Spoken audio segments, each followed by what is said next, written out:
Welcome to Lesson 4 of Dark Hole Elementary, Hardleg Gaming's beginner guide on how to play the Yu-Gi-Oh! Trading card game.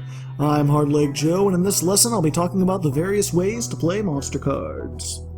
Before I begin, however, I need to add a small disclaimer to this video.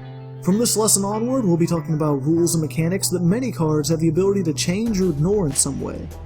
Rather than placing a series of asterisks and annotations across this video, I'm issuing a blanket warning here. The rules in this and the following lessons are general rules and explain how the game works in the absence of card effects. If a card specifically says you can do something that would normally be against the rules, or tells you that you can't do something you'd normally be able to, then the card is probably right. With that said, on to playing monsters.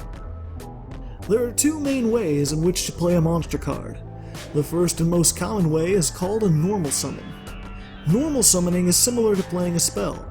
First, on your turn, you declare which monster you're summoning. Then, you place the card from your hand face up in a monster card zone. You give your opponent a chance to respond to the summon, and assuming they don't, the monster is successfully summoned and you can apply any effects your monster may have. Placing a monster vertically like this places it in attack position, a fact that will become more important in Lesson 6 when we talk about battling. For now, just know that a normal summoned monster can only be placed in attack position. In contrast to attack position, there is also a defense position, which is indicated by placing the monster sideways in its zone. You may not normal summon a monster in defense position. In order to play a monster defensively, you must instead set it. Setting a monster is the other main method of playing it. Just as with spell traps, you set monsters by placing them face down, hiding their details from your opponent. Unlike spell traps, however, when you set a monster face down, you always place it sideways in the monster card zone to indicate defense position. As with normal summoning, you must give your opponent a chance to respond to your set, but assuming they don't, then the act is done. Face down monsters are treated as having no name, effect, type, or attribute, and thus nothing can be done with them until they're flipped face up. Normal summons and sets are fairly restrictive. For one, you may only perform one normal summon or one set per turn. Doing one excludes the other. Secondly, and perhaps most importantly, you may only normal summon or set monsters which are level 4 or lower. Monsters with a level higher than 4 require tribute. To tribute means to send monsters you already control to the graveyard as the cost for the summon. Doing this is a kind of normal summon called a tribute summon. Monsters of level 5 or 6 require you to tribute one monster in order to summon them, and monsters level 7 or higher require 2 tributes. In either case, the tribute summon is still considered a normal summon, meaning you can only do it once per turn, and only if you have not already normal summoned or set that turn. In order to tribute summon, you first declare which monster you are summoning. Then send the tributed monster or monsters from your side of the field to the graveyard. After that, you can place your level 5 or higher monster in an open monster card zone. From there, the summon operates just as a normal summon would. You give your opponent a chance to respond, and then apply your monster effects if they don't. Likewise, you may also tribute set, which begins just like a tribute summon, except that you don't tell your opponent what monster you are playing, and you set the monster after sending the tributes to the graveyard. There is one final way to place your monsters on the field in Yu-Gi-Oh!, and that is called a special summon. A special summon occurs either when you have a card effect that tells you to special summon, or if you're using extra deck monsters, which are all inherently special summons. We'll be talking about extra deck monsters in Lesson 4a. All you have to remember for now is that you may only special summon if a card says you can, and performing the special summon is as simple as following the card text.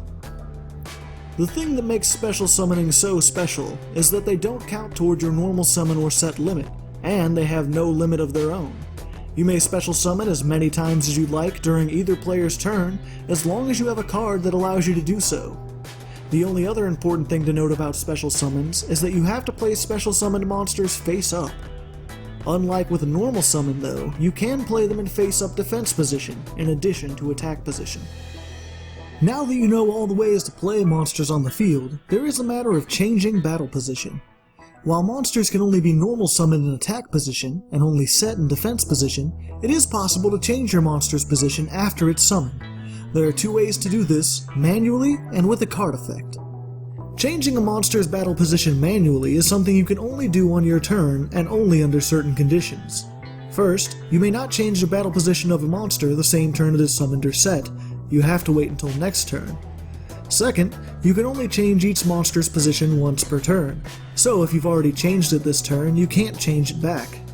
Finally, you may not change your monster's position if it attacked this turn, even if the attack was negated or interrupted. In contrast, changing a monster's battle position with a card effect has none of these restrictions. If a card says you can change its position, then you can. Also, changing a monster's position with an effect does not prevent you from changing it manually that turn, and vice versa. As for the actual act of changing battle position, it's quite simple. If your monster is already face up, then all you do is declare that you're changing its battle position, and then rotate the card in the appropriate direction. If your monster is face down, then changing its position is called a flip summon, and if your monster has a flip effect, it'll activate then. While this is technically a summon, it doesn't count towards your normal summon and set limit, so you can do as many flip summons per turn as you'd like and still normal summon or set. Just like with any summon, your opponent has a chance to respond, and assuming they don't, then whatever effects your monster has come into play, and all their text becomes public knowledge. Keep in mind that a flip summon is also a change of battle position, so you can't flip summon a monster the same turn it was set, and you must put your monster into attack position. You may not flip a monster into defense position. Finally, I'd like to take a moment to explain token monsters. Often just called tokens, these are monsters created by a card effect that have no actual card to represent them. For example, the card Scapegoat tells you to special summon 4 sheep tokens, followed by a list of the token's attack, defense, type, and attribute. These 4 monsters can be represented by coins, dice, another card, or any other small object as long as that object can be placed in a way that shows both attack and defense position. Tokens can battle just like other monsters, but may only exist face up on the field. They cannot be flipped face down, and if they would be sent to the graveyard, banished, sent to the hand, or in any other way removed from the field, they simply disappear. Well, that's it for this lesson of Darkhole Elementary. From here you can go on to Lesson 4A to learn about the optional but very popular extra deck monsters, or proceed directly onto Lesson 5 where I'll be covering the breakdowns of a turn and teaching you how to use all the knowledge you've acquired so far.